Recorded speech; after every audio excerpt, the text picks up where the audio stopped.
So guys, I did promise you I'm about to play Granny Chapter 2 next week, and I did. But right now, we're going to learn the true story still about Granny. Today we're learning about wait, this. The truth about the skeleton and grannies. I seen a skeleton under her house. And now we're about to know. Oh, and there's another video about it's about Granny Chapter 2. We're gonna learn about how she met Grandpa. Okay, until then, we're gonna learn about the skeleton. Let's go, guys. It turns out.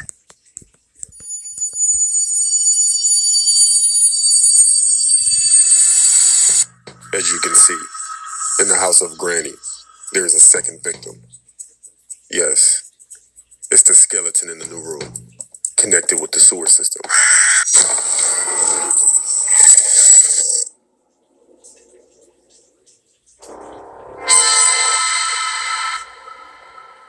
He was a thief who was running away from the cops. His name was Kevin Foreman.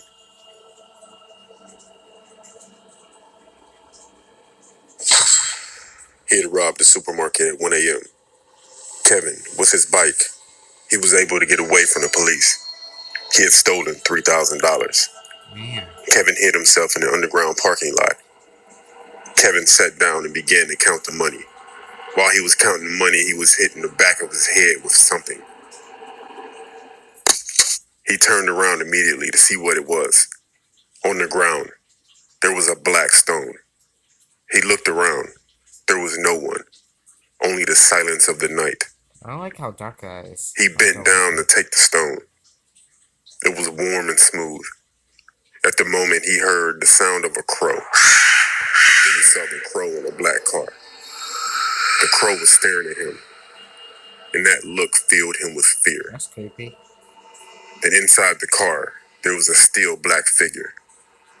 It was too dark to see, but Kevin could only see his hands, and his hands were on the steering wheel. He wore yellow-black gloves. At the moment, the mysterious man rolled down the window and asked, "Could you bring me back my black stone?" Kevin started running and crashed into a column. When he stood up, Kevin looked at the car, but the man wasn't there. Even the crow had disappeared. He kept running toward the exit. He stopped full of fear. He saw the man from behind, looking at the wall.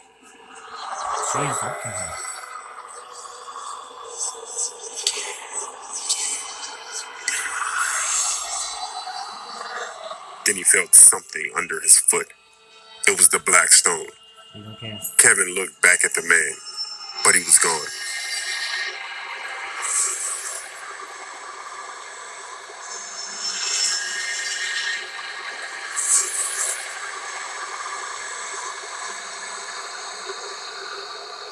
Then he heard the man's voice behind him saying, "Could you bring me back my black stone?"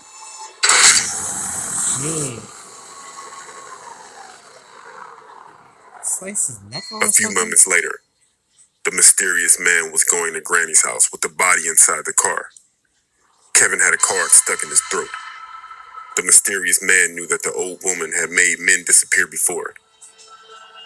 Granny, during the night, opened the door of her house, and she found the man. Granny felt no fear. She couldn't. The man told Granny to get rid of Kevin's body in exchange for the money he had stolen. Granny accepted the man, and he gave her the crow. Then he left without a word. In the darkness, Granny then put Kevin's body inside the room.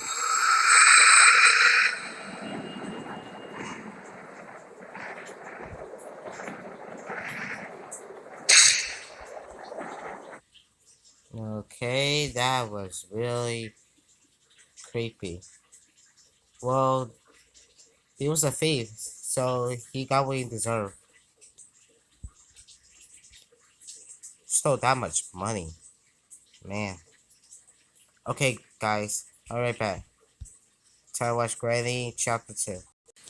Okay, we're ready, folks. Time to watch Granny Chapter 2.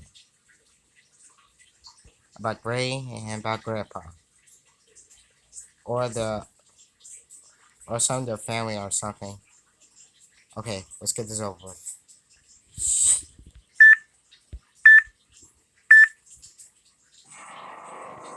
Sometimes Granny's house remains empty.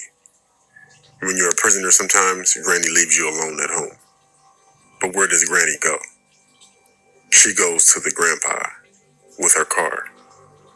But why? How does she know him? Granny had gone to Grandpa to deliver the diary of Slenderina, in which all her history was kept. In fact, the house of Grandpa was safer than Granny's. But who was the grandpa? Grandpa was Granny's husband. But if you remember, Granny was a widow. What happened between the two? Let's start many years before the curse and the misfortune of the castle of... Wait, guys. I thought, I thought, remember the guys why I watched a true story about the whole Slenderina family, and Granny was in it. I thought Granny was walking to her house forever and never wanted to see Noah again. Guess she changed her mind. Slenderina. Granny and Grandpa had married happily and had spent their wedding years in Granny's house. Wow. Grandpa was a carpenter. He had a passion for technology. Years later, they had a daughter, Angeline, Slenderina's mother. One day, exploring the places near Granny's house, Grandpa discovered a mansion. He opened a locked door with a crowbar, and inside he saw that there were bags of coins. He began to pick them up, but Krasu came out of the darkness and bit him in his chest. Here we go, here we go. Bring it back, Eyes the horror game. I didn't forget about that game until I beat them. Grandpa left the mansion and ran into the woods towards home, but suddenly he fell dead on the path. Granny, seeing that Grandpa was not coming back, went to look for him and found him dead. Granny buried him behind the house. Then time passed. At home, Slender Man came. Slenderina was born, and the curse happened. When Granny learned that Slenderina was dead, she tried in every way to bring her husband to life. It was at this time that he discovered Leave, the future husband of Slenderina. Leave was not yet a vampire. At that time, he was experimenting in his laboratory. Granny asked Leave to bring Grandpa back to life. He accepted, and after recovering Grandpa's body, the experiment began. He poured a potion into Grandpa's mouth, and then ordered Granny to bury the body and wait a few days. Then he left. One day, Granny, she went out into the garden and saw that Grandpa had come out of the ground, then found him behind. He was changed. He didn't speak. He could see, but it wasn't that good, and he was deaf. Granny noticed that Grandpa had not lost his abilities, but it was strange. He didn't answer and he didn't reason, and Granny was afraid. He was just different. After a while, Granny decided to take him to an old house near the river. This house was a nursing home. It was kind of a madhouse, but then Grandpa began to kill all the nurses with a crowbar. One night, with the boat that he had built, Grandpa retraced the sewers to the river and found Leave's house. Grandpa entered the open house, but he wasn't there. Leave was gone. He had already been transformed into a vampire. Grandpa stole Leave's potions and returned home. Coming down from the boat, a potion fell into the water where a small octopus lived. And, you know.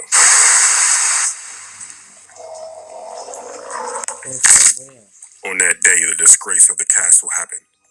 And Granny transformed into a zombie and had gone to get Slenderina's diary and teddy bear. Sometime later, Granny realized that Slenderina's diary was in danger at her home. So she took the diary to Grandpa's house. Both decided to protect him and devised a trap by hiding keys and placing cameras.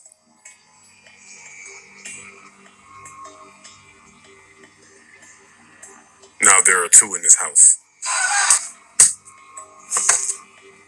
If you want to enter, you have no chance.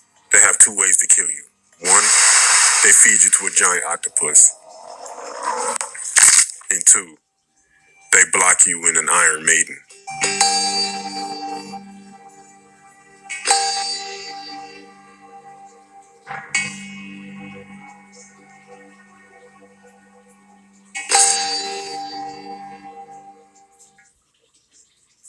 Well, that's it, guys.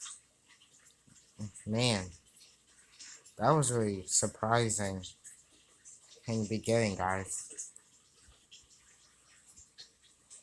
Well, I already played Granny Chapter 2. I play easy mode a bit. I look around the house. There's a lot of good stuff there. But this is gonna be when I get to easy, hard, and extreme. I gotta, I gotta survive it really fast. So see you guys next week. Make sure you subscribe to me. Write in the comments below how you like this.